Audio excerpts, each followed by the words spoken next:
जय हिंद साथियों, स्वागत है आप सभी का मेरे चैनल जी के पाठशाला पर। जैसा कि हमने आपसे वादा किया था कि बीपीएससी टीआरई 4.0 के लिए ज्योग्राफी की आप बिल्कुल टेंशन छोड़ दीजिए, क्योंकि ज्योग्राफी मैं आपको पूरा कवर कराने वाला हूं। जैसा कि बीपीएससी टीआरई 1, टीआरई 2 और टीआरई 3 में क्वेश्चन पूछे गए हैं, हूबहू उसी पैटर्न पे आपकी पूरी तैयारी कराने वाले हैं। और एनसीईआरटी बुकों का पूरी लाइन बाय लाइन एक एक टॉपिक को निकाला गया है और बहुत अच्छे से इसको पीडीएफ में तैयार करके आपके समक्ष प्रस्तुत करने वाले हैं।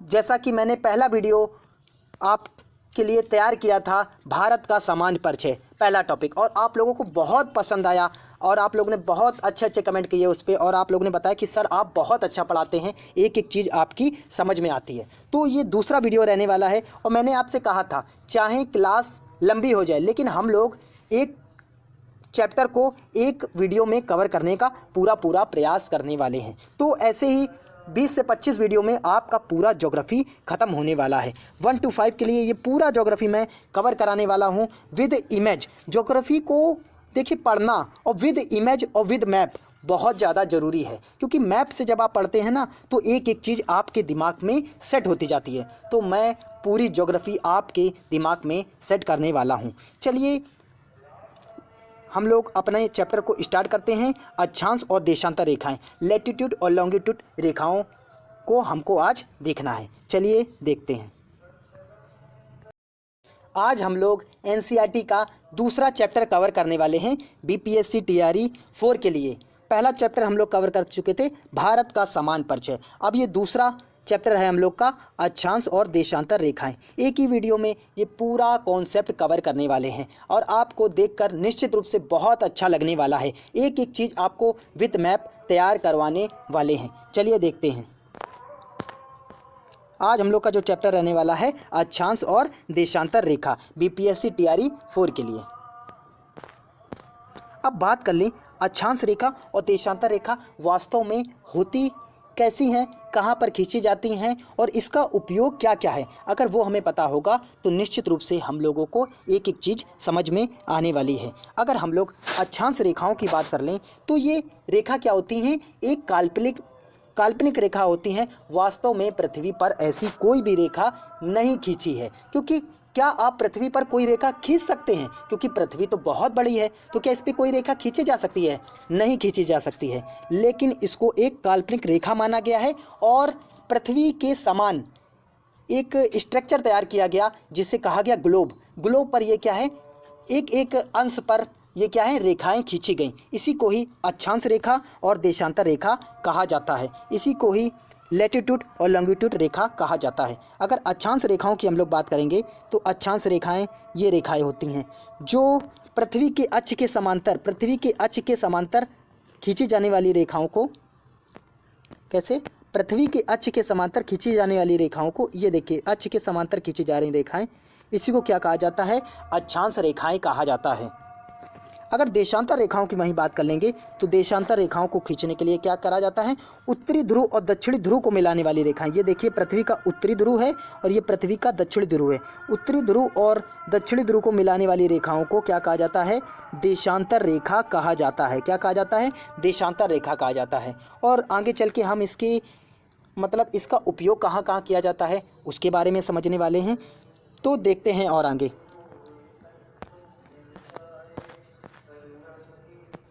ये देखिए ये जो अक्षांश रेखाएं होती हैं, अक्षांश रेखाएं होती है, ये कंप्लीट वृत्त होती है, पूरा का पूरा ये क्या होती है, वृत्त होती है, एक कंप्लीट सर्कल होती है। देखिए ये पूरे क्या होती हैं, एक कंप्लीट सर्कल होती हैं। अक्षांश रेखाएं क्या होती हैं, एक कंप्लीट क्या होती हैं, सर्कल होती हैं। वहीं अगर हम लोग देशांतर रेखाओं की अगर बात कर लें तो देशांतर रेखाएं क्या होती हैं, अर्धवृत्त होती हैं। ये आधा वृत्त होती हैं, मतलब ये आधा सर्कल होती हैं, अर्धवृत्त कहलाती हैं, आधा सर्कल कहलाती हैं। देखिए जैसे ये आगे वैसे ही ये पीछे होती हैं, वैसे ये क्या होती हैं, पीछे होती हैं। और ये कंप्लीट क्या होती हैं, एक वृत्त होती हैं अक्षांश रेखाएं, और देशांतर रेखाएं एक अर्धवृत्त होती हैं। और सबसे पहले अब हम लोग पढ़ने वाले हैं लैटिट्यूड रेखा को, इसी को बोला जाता है अक्षांश रेखा। अगर अक्षांश रेखाओं की बात कर लेंगे, सबसे पहले हम लोग किसको पढ़ने वाले हैं, अक्षांश रेखा। पृथ्वी के अक्ष के समांतर खींची जाने वाली काल्पनिक रेखा होती हैं। ये पृथ्वी के अक्ष के समांतर खींची जाती है। कैसे? ये जैसे पृथ्वी है, ये पृथ्वी है, तो ये पृथ्वी का ये हो गया अक्ष, ये पृथ्वी का क्या है? अक्ष है, और इसी के समांतर खींची जाती हैं रेखाएं। ये देखिए, ये समांतर रेखाएं खींची जा रही, समांतर, तो इसी को बोला जाता है अक्षांश रेखाएं। चलिए और आगे देख लेते हैं।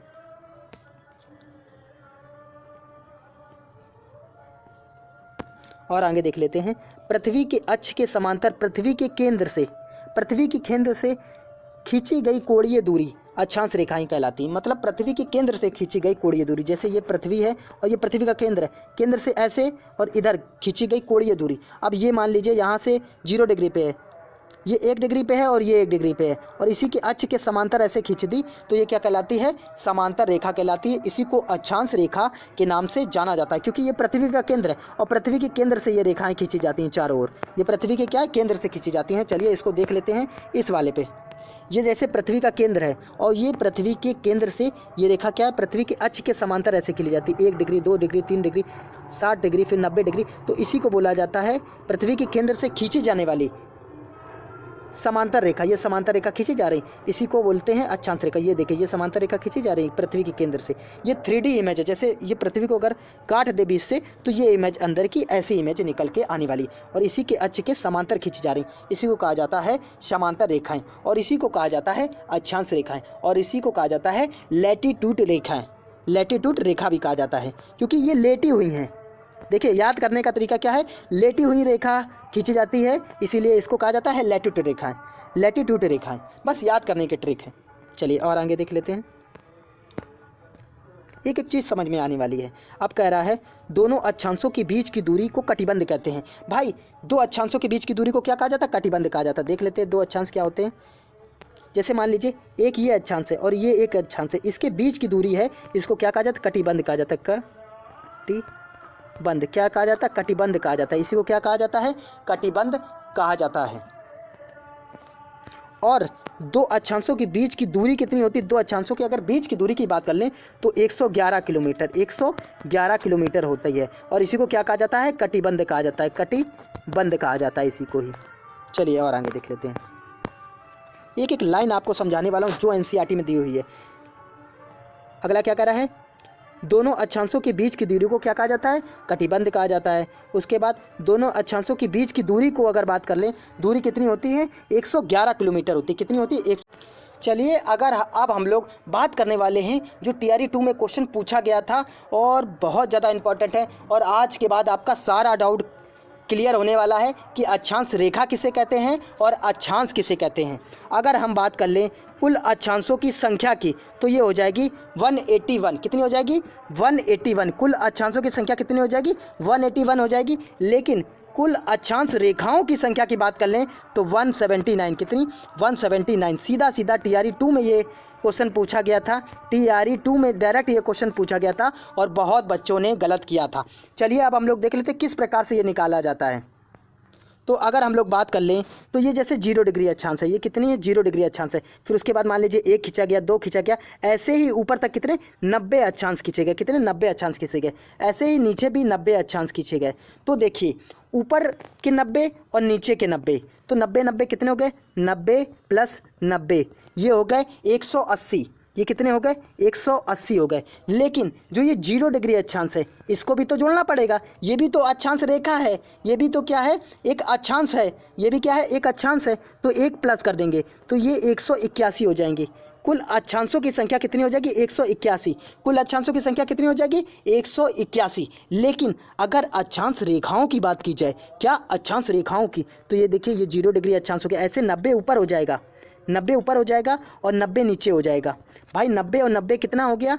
90 प्लस 90 ये तो हो गया 180 है, और प्लस ये 0 डिग्री वाला तो 181 हो गया। लेकिन ये भाई जैसे ही हम लोग ऐसे ऐसे अक्षांश खींचते जाते तो यहाँ पर जैसे ही ये उत्तरी ध्रुव के पास आता है तो ये अक्षांश रेखा ना होकर ये बिंदु हो जाता है। ये क्या होता है? बिंदु हो जाता है। अक्षांश रेखा नहीं जोड़ा जाता है, इसको बिंदु जोड़ा जाता है। तो ये 2 माइनस कर देते, एक ये माइनस कर देते, एक ये, तो ये 2 माइनस कर देते हैं।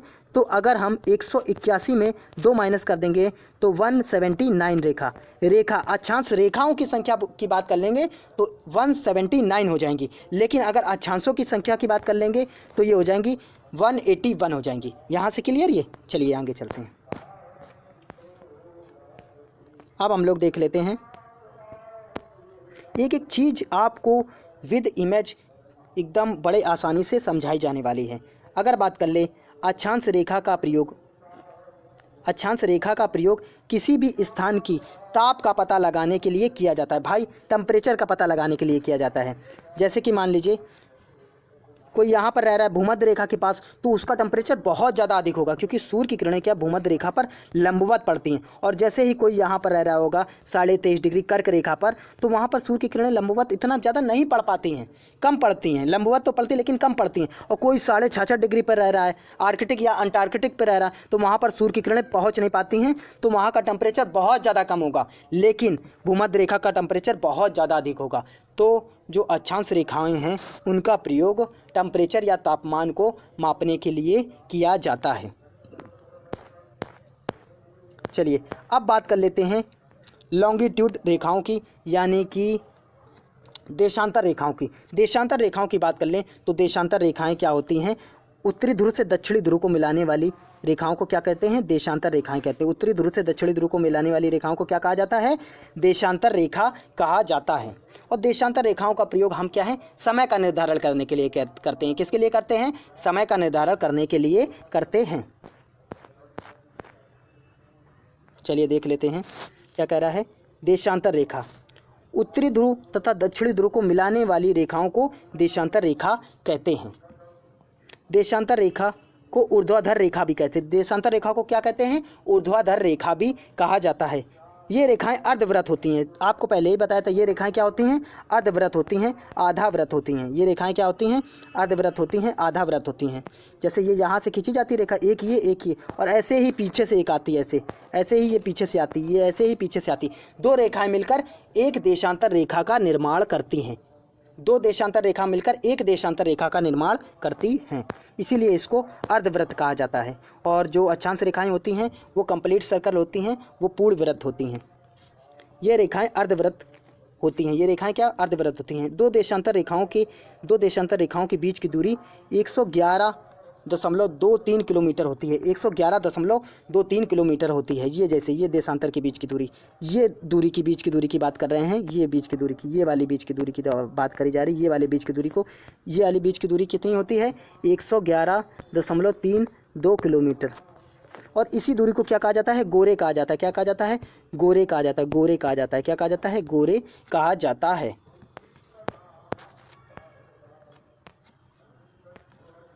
इसी दूरी को क्या कहा जाता है? गोरे कहा जाता है। दो विपरीत देशांतर रेखाओं का योग 180 डिग्री होता है। 2 विपरीत देशांतर रेखाओं का योग क्या होता है? 180 डिग्री होता है। 2 देशांतरों के बीच की दूरी को गोरे कहा जाता है, ये बता चुके हैं आपको। और देशांतर रेखाओं की कुल जो संख्या होती है 360। जैसे अक्षांश रेखाओं की संख्या कितनी बताई थी हमने? अक्षांश रेखाओं की संख्या 179। अक्षांशों की संख्या की बात कर लेंगे, अक्षांशों की संख्या तो वो 181 थी वो। और ऐसे ही देशांतर रेखाओं की संख्या 360 होती है। कितनी होती है? 360 होती है। अब अगला, देशांतर रेखाओं के बीच की दूरी विषुवत रेखा पर अधिकतम और ध्रुवों पर न्यूनतम होती है। ये चीज़ आपको समझना होगा। चलिए ये चीज़ आपको समझाते हैं हम। कहाँ समझते हैं। चलिए और आगे देख लेते हैं कहाँ समझाएं आपको।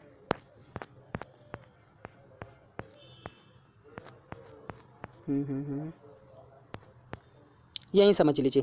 ये जैसे 2 देशांतर है, इसके बीच की दूरी देखिए सबसे कम कहाँ पर होगी? ये उत्तरी ध्रुव, ये दक्षिणी ध्रुव। ये उत्तरी ध्रुव, ये दक्षिणी। अब ये मिला रहे हैं, ये ऐसे ऐसे ऐसे ऐसे ऐसे, देखिए आप। तो अगर बात कर लें हम लोग,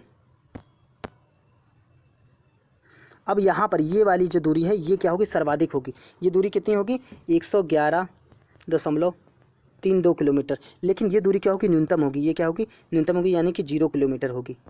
तो भूमध्य रेखा पर ये दूरी अधिकतम होती है, लेकिन ध्रुवों पर ये दूरी बहुत कम होती है, न्यूनतम होती है, ना के बराबर होती है। और जैसे भूमध्य रेखा से आप ऊपर जाएंगे तो देशांतर रेखाओं के बीच की दूरी कम होती है, और जैसे जैसे ध्रुवों से भूमध्य रेखा की ओर आएंगे तो दूरी क्या होती है, ये अधिक हो जाती है। क्या हो जाती है, अधिक हो जाती है। चलिए और आगे देख लेते हैं। अब बात कर लेते हैं हम लोग मोस्ट इम्पॉर्टेंट टॉपिक के बारे में। हम लोग बात करने वाले हैं, किसके बारे में हम लोग बात करने वाले हैं, इंटरनेशनल टाइम लाइन, मतलब अंतर्राष्ट्रीय समय रेखा। अंतर्राष्ट्रीय समय रेखा के बारे में हम लोग बात करने वाले हैं। 0 डिग्री देशांतर रेखा को, 0 डिग्री देशांतर रेखा को अंतर्राष्ट्रीय समय रेखा कहा जाता है। इसी को कहा जाता है प्रधान यमुनोत्तर रेखा, इसी को PML कहा जाता है, मतलब prime meridian line. Prime meridian line इसी को ही कहा जाता है। यह रेखा लंदन के ग्रीनविच शहर से होकर गुजरती है, इसलिए इस रेखा को ग्रीनविच रेखा भी कहा जाता है। इसलिए इस रेखा को क्या कहा जाता है, ग्रीनविच रेखा भी कहा जाता है। यह लंदन के रॉयल वेधशाला से होकर गुजरती है। ये लंदन के क्या, रॉयल वेधशाला से होकर गुजरती है, इसलिए इसे क्या कहते हैं, ग्रीनविच रेखा भी कहा जाता है। इस रेखा से पूरे विश्व का समय निर्धारित किया जाता है। इसी रेखा से क्या है, पूरे विश्व का जो समय का आकलन किया जाता है, इसी रेखा से किया जाता है। इस रेखा की बात कर लें, ये रेखा है कहाँ, चलिए इस रेखा को देख लेते हैं। ये जो रेखा है, ये वाली रेखा, इसको बोलते हैं 0 डिग्री देशांतर रेखा। क्या बोला जाता है, 0 डिग्री देशांतर रेखा। ये पृथ्वी के एकदम मध्य से होकर जाती है, पृथ्वी के एकदम मध्य से होकर जाती है 0 डिग्री देशांतर रेखा मध्य से होकर जाती है। आधा इधर क्या होता है, पूर्वी गोलार्ध, इधर होता है पश्चिमी गोलार्ध। ये पृथ्वी के एकदम मध्य से खींची जाती है 0 डिग्री अंश पर। इसी को कहा जाता है 0 डिग्री देशांतर रेखा या अंतर्राष्ट्रीय समय रेखा कहा जाता है। अब बात कर लेते हैं इसमें समय का निर्धारण। अब हम लोग देखने वाले हैं देशांतर रेखाओं के द्वारा समय की गणना किस प्रकार से की जाती है, कि एक स्थान से दूसरे स्थान पे समय की गणना किस प्रकार से की जाती है देशांतर रेखाओं के आधार पर। तो ये टॉपिक देखने के बाद आपके सारे डाउट क्लियर होने वाले हैं, क्योंकि BPSC तैयारी 1 में आया, 2 में आया, क्वेश्चन 3 में आया, और बहुत बच्चों ने यहाँ से गलत किया, क्योंकि इसमें कन्फ्यूजन हमेशा बनी रहती। तो हम एक एक चीज़ निकाल के दिखाने वाले हैं। तो बात करें, अगर पृथ्वी अपने अक्ष पर घूमती है तो वो घूमने में 360 अंश घूमती है, लेकिन ये एक पूरा चक्कर घूमने में कितना समय लेती है अपने अंश पर, 24 घंटे का समय लेती है अपने अक्ष पर। और उसके बाद हमको तो निकालना है एक अंश घूमने में कितना समय लेती है, उस आधार पर निकालना है। चलिए अब बात कर लें, जो पृथ्वी है 360 डिग्री घूमने में 24 घंटे का समय लेती है, और 1 घंटे में होते हैं 60 मिनट। तो इससे इसको काट लेते हैं, जो 6 अंश बराबर 24 मिनट, तो 1 अंश बराबर 4 मिनट के। तो यानी कि जो 1 अंश देशांतर के बीच की दूरी जो होती है 24 मिनट लगता है। 1 अंश, जैसे 0 डिग्री से हम 0 डिग्री देशांतर से 1 डिग्री देशांतर चलेंगे तो इसके बीच कितना समय लगेगा, 4 मिनट का लगेगा। तो इसी आधार पर हम किसी भी स्थिति का जो समय का मेजर करते हैं, समय को मापते हैं, तो इसी आधार पर मापते हैं। तो अब हम देख लेते हैं भारत का समय ग्रीनविच के समय से कितना आगे है।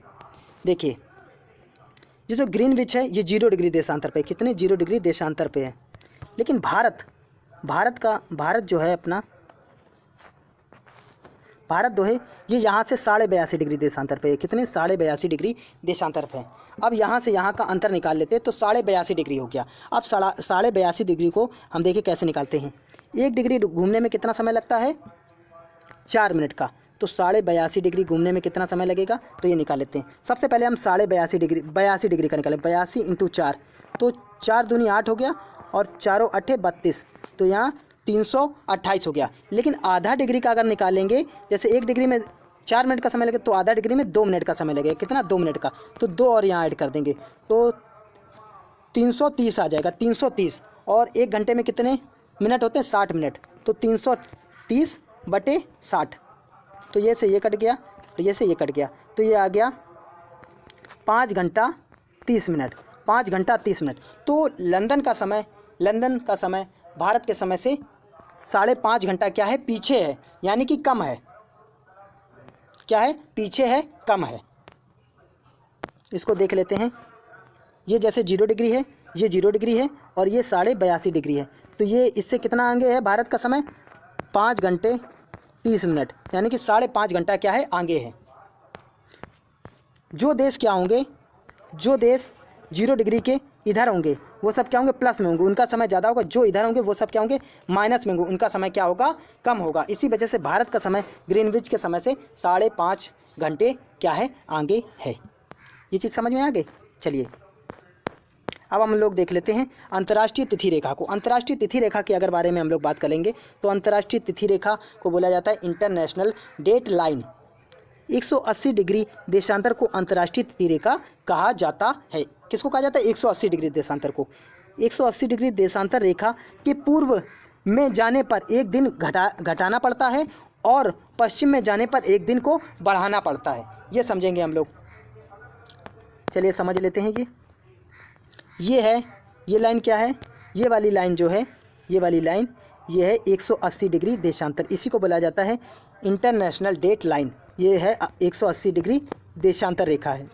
और इसके अगर इधर चलेंगे तो दिन को क्या है? घटाना पड़ेगा, इधर चलेंगे तो दिन को बढ़ाना पड़ेगा। जैसे यहाँ पे संडे है तो यहाँ पर क्या होगा? शनिवार होगा, शनिवार होगा। यहाँ पर क्या होगा? शनिवार होगा, यहाँ पर संडे होगा। तो यहाँ ये मतलब पीछे होता है दिन, ये क्या है? पीछे होता है, ये आगे होता है, ये प्लस में होता है, ये माइनस में होता है, ये प्लस में होता है। एक दिन यहाँ आगे होता है और यहाँ क्या होता है? पीछे होता है एक दिन है। और ये कहाँ से होकर गुजरती है ये बात कर लेंगे। तो ये प्रशांत महासागर से होकर गुजरती है। ये कहाँ से होकर गुजरती है? ये प्रशांत महासागर से, ये प्रशांत महासागर से होकर गुजरती है। ये प्रशांत महासागर से होकर गुजरती है। और बेरिंग जल संधि, बेरिंग जल संधि, बेरिंग जल संधि, बेरिंग जल संधि से होकर गुजरती है। चलिए और बात कर लेते हैं हम लोग। अब हम लोग देख लेते हैं कि 180 डिग्री देशांतर रेखा से किसी भी स्थान के दिन का पता लगाया जाता है। किसी भी स्थान पर कौन सा दिन चल रहा है, कौन सी डेट चल रही है, वो पता लगाया जाता है। अंतर्राष्ट्रीय तिथि रेखा प्रशांत महासागर से होकर गुजरती। सीधा सीधा क्वेश्चन आ जाता है। अंतर्राष्ट्रीय तिथि रेखा कहाँ से होकर गुजरती है? प्रशांत महासागर से होकर गुजरती है। और कहाँ से प्रारंभ होती है? ये बेरिंग जल संधि से होकर प्रारंभ होती है, अटलांटिक महासागर से। अब बात कर लेंगे भारत की मानक समय रेखा। भारत की मानक समय रेखा इसी को कहा जाता है इंडियन स्टैंडर्ड टाइम। ये कितनी डिग्री पर है? 82.5 डिग्री पूर्वी देशांतर। ये यहाँ पर स्थित है, 82.5 डिग्री पूर्वी देशांतर पर। अच्छा, इसकी स्थिति की बात कर लेंगे तो प्रयागराज के निकट मिर्ज़ापुर के नैनी गांव से, मिर्ज़ापुर के नैनी गांव से निकलती है। यह भारत के 5 राज्यों से होकर गुजरती। कौन कौन से राज्यों से होकर गुजरती है? ये गुजरती है उत्तर प्रदेश से गुजरती है, मध्य प्रदेश से गुजरती है, आंध्र प्रदेश से गुजरती, छत्तीसगढ़ से गुजरती है और उड़ीसा से होकर गुजरती है। ये हो गया उत्तर प्रदेश हो गया, ये उत्तर प्रदेश हो गया, ये मध्य प्रदेश हो गया, मध्य प्रदेश के बाद छत्तीसगढ़ हो गया, छत्तीसगढ़ के बाद आंध्र प्रदेश हो गया, उसके बाद उड़ीसा हो गया। ये 5 राज्य आपको याद रखने हैं। अब हम लोग बात करने वाले हैं कि जो कर्क रेखा है, मकर रेखा है या भूमध्य रेखा है, उस पर कौन कौन से देश स्थित हैं, ये भी पूछ लिया जाता है। तो सबसे पहले हम लोग बात करने वाले हैं कर्क रेखा की। कर्क रेखा की अगर हम लोग बात कर लेंगे, इस पर सबसे पहला देश मिलेगा मैक्सिको। 1 नंबर पे क्या है? मैक्सिको। दूसरे नंबर पे बात कर लेंगे भारत। दूसरे पे क्या है? भारत। तीसरे पे बात कर लेंगे तो चीन। चौथे पे बात करेंगे तो म्यांमार और 5वें पर बांग्लादेश। सीधा सीधा पूछा जाता है कर्क रेखा पर स्थित देशों के नाम बताइए। उसके बाद भूमध्य रेखा को अगर हम लोग देख लेंगे तो भूमध्य रेखा में सबसे पहले मिलेगा कोलंबिया, फिर मिलेगा ब्राज़ील, ब्राज़ील के बाद मालदीव, मालदीव के बाद इंडोनेशिया। ये 4 आपको देखने को मिलने वाले हैं। फिर अगर मकर रेखा की बात कर लेंगे तो सबसे पहले मिलेगा चिली, चिली के बाद अर्जेंटीना, अर्जेंटीना के बाद ब्राज़ील, ब्राज़ील के बाद नामीबिया, नामीबिया के बाद दक्षिण अफ्रीका, दक्षिण अफ्रीका के बाद मेडागास्कर, मेडागास्कर के बाद ऑस्ट्रेलिया। ये आपको देश देखने को मिलने वाले हैं। अब उसके बाद पूछ लिया जाता है कि कर्क रेखा को, भूमध्य रेखा को 2 बार कौन सी नदी काटती है? भूमध्य रेखा को 2 बार कांगो नदी काटती है। कांगो, कांगो, कांगो इसी को कहा जाता है जायरे, कांगो या जायरे नदी काटती है। और मकर रेखा को 2 बार कौन सी नदी काटती है? लिम्पोपो, लिम्पोपो, लिम्पोपो नदी काटती है। और कर्क रेखा को भारत में कौन सी नदी काटती है 2 बार? तो वो क्या है? माहे। वो कौन सी है? माहे नदी यहाँ पर काटती, माहे। क्या बोला जाता है? माहे नदी। माहे नदी 2 बार काटती है। और पूछा जाता है कौन सा ऐसा महाद्वीप है जिससे तीनों रेखाएं होकर गुजरती हैं? कौन सा ऐसा महाद्वीप है? वो है अफ्रीका महाद्वीप। कौन सा है? कौन सा महाद्वीप है? वो है अफ्रीका महाद्वीप, जहाँ से तीनों रेखाएं होकर गुजरती हैं। एकमात्र ऐसा महाद्वीप जहाँ से क्या है, तीनों रेखाएं होकर गुजरती हैं। तो आज का वीडियो आपको कैसा लगा, ज़्यादा से ज़्यादा कमेंट करने मुझे विश्वास है कि मैंने बहुत अच्छे से आपको समझाने का काम किया है और आपको पूरा वीडियो समझ में आया है। तो ज़्यादा से ज़्यादा क्या करना है, आपको कमेंट करना है कि आपको वीडियो कैसा लगा। तो ऐसे ही वीडियो निरंतर आपके लिए आते रहेंगे और एक से एक बहुत बढ़िया कॉन्सेप्ट आपके लिए लाते रहेंगे। तो ज़्यादा से ज़्यादा क्या है, आपको कमेंट करना है, वीडियो को शेयर करना है, चैनल को सब्सक्राइब करना है। जय हिंद, जय भारत, राधे राधे।